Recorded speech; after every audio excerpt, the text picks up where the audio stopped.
নমস্কার বন্ধুরা, ঘরে থাকা মাত্র 2 থেকে 3টে উপকরণে যে এত মজার সুস্বাদু পিঠা তৈরি করে খাওয়া যায় বন্ধুরা, না দেখলে বুঝতেই পারবেন না।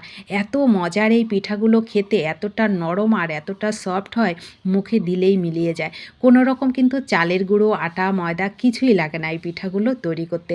এতটা মজার আর এতটা সুস্বাদু এই পিঠাগুলো খেতে হয়। তো চলুন রেসিপিটা শুরু করা যাক। আশা করি আপনাদেরও ভালো লাগবে। ভালো লাগলে বন্ধুরা একটা লাইক দিয়ে রেসিপিটা দেখার জন্য অনুরোধ জানাচ্ছি। তো বন্ধুরা, আমি এখানে কিন্তু কোনো রকম আটা, ময়দা, চালের গুঁড়োর ব্যবহার করব না বলে এখানে নিয়ে নিলাম আমি এক বাটি চিড়া। চিড়াটাকে ভালো করে ধুয়ে 15 মিনিট আগে জল ঝরিয়ে রেখেছিলাম। একদম ঝরঝরা হয়ে গেছে। এটাকে মিক্সিতে দিয়ে আমি কোনো রকম জল, দুধ কিছুই ছাড়া পেস্টটা একদম নরম করে তৈরি করে নিয়েছি। তো দেখুন, চিড়া যতটাই ঝরঝরা হোক তবু কিন্তু চিড়ার মধ্যে একটু জল থাকে। সেই জলেই দেখুন একদম নরম করে পেস্টটা কিন্তু হয়ে গেছে। তো এইবার এটাকে আমি আরও সুস্বাদু করার জন্য 1 প্যাকেট গুঁড়ো দুধ এর মধ্যে দিয়ে দেবো। খুব সুন্দর খেতে লাগবে। তো এখানে আমি গুঁড়ো দুধটা পুরোটা একবারে দিলাম না, প্রথমে অল্প দিলাম, মানে হাফটা দিলাম। দিয়ে এটাকে একটুখানি মাখিয়ে নিলাম আর সামান্য একটু লবণ দিলাম। যে কোনো মিষ্টি খাবারে লবণ দিলে কিন্তু মিষ্টতা আরও বেড়ে যায়। তো বাকি দুধটা দিয়ে এটাকে একটু ধৈর্য নিয়ে একদম নরম করে মাখিয়ে নেব। তো এটা মাখাবো যেহেতু নরম করে, সেক্ষেত্রে কিন্তু হাতে একটু লেগে যাবে। তার জন্য এখানে 1 চামচ ঘি দিয়ে দিলাম।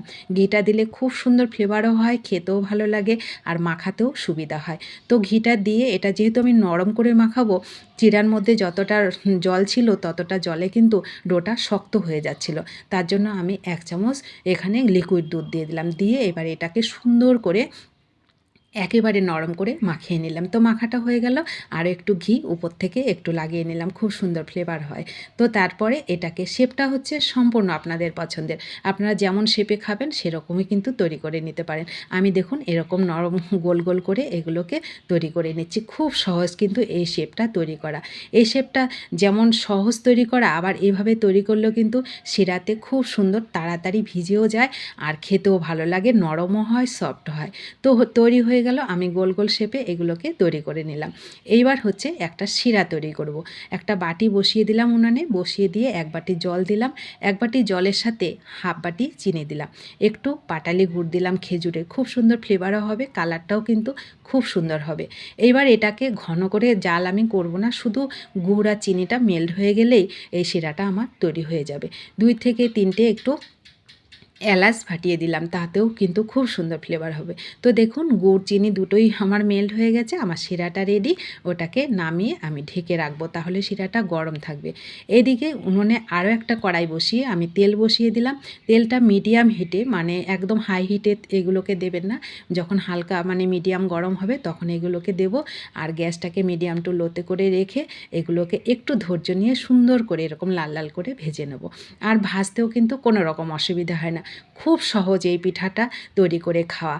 বন্ধুরা যারা খেয়েছেন তারা তো জানেন, যারা না খাননি এখনও, তাদেরকে একবার অনুরোধ করব এভাবে তৈরি করে খাবেন, দেখবেন দারুণ লাগে এই পিঠাটা খেতে। খুব সহজে তৈরি করা যায়, যখন মন চাইবে তখনই কিন্তু আপনারা তৈরি করে খেতে পারবেন।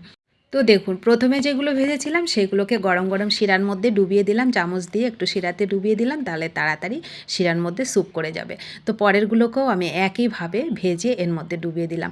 আর এইগুলো ভিজতে কিন্তু বন্ধুরা বেশি টাইম লাগে না। আপনি 15 থেকে 20 মিনিট এগুলোকে ভিজিয়ে রাখবেন, দেখবেন একদম ভিজে নরম হয়ে যাবে আর শিরাটাও টেনে যাবে। আর খেতে কিন্তু অসম্ভব মজার লাগে এই পিঠাটা। তো দেখুন আমার সবগুলো ভেজানো হয়ে গেল। আমি এটাকে 15 মিনিট একটু ভালো করে ঢেকে রাখবো। মিনিট 15 পর দেখুন আমি ফিরে এসে দেখুন পিঠাগুলো কত সুন্দর নরম হয়ে একদম ভিজে গেছে, শিরাটাও কিন্তু একদম স্যুপ করে গেছে। এই পিঠাগুলো হাতে ধরে ওঠানোই মুশকিল হয়ে যায়। আমি চামচে দেখুন একটা প্লেটে তুলে নিলাম। একেবারে নরম, সফট আর খেতে দুর্দান্ত স্বাদের লাগে এই পিঠাগুলো বন্ধুরা। এই শীত থাকতে থাকতে একবার বলবো এইভাবে তৈরি করে খেয়ে দেখুন, দারুণ লাগবে। দেখুন পিঠাগুলো হাতে ধরাই যাচ্ছে না, এতটা নরম আর এতটা সফট, মুখে দিলেই মিলিয়ে যায় এই পিঠাগুলো। খেতে তো দুর্দান্ত স্বাদের লাগে। আমি 1 প্যাকেট গুঁড়ো দুধ মিশিয়েছি, আপনারা আরও বেশি মেশাবেন, তাতে কিন্তু আরও বেশি ভালো লাগবে। হাতের কাছে নারকেল থাকলে সেটাও দিতে পারেন, তাতে স্বাদটা আরও বেশি ভালো লাগবে। তো কেমন লাগলো আপনাদের কাছে অবশ্যই কমেন্ট করবেন, ভালো লাগলে অনেক অনেক শেয়ার করবেন আপনাদের প্রিয়জনদের কাছে। আর নতুন বন্ধু হলে চ্যানেলটা সাবস্ক্রাইব করে পাশে থাকতে ভুলবেন না।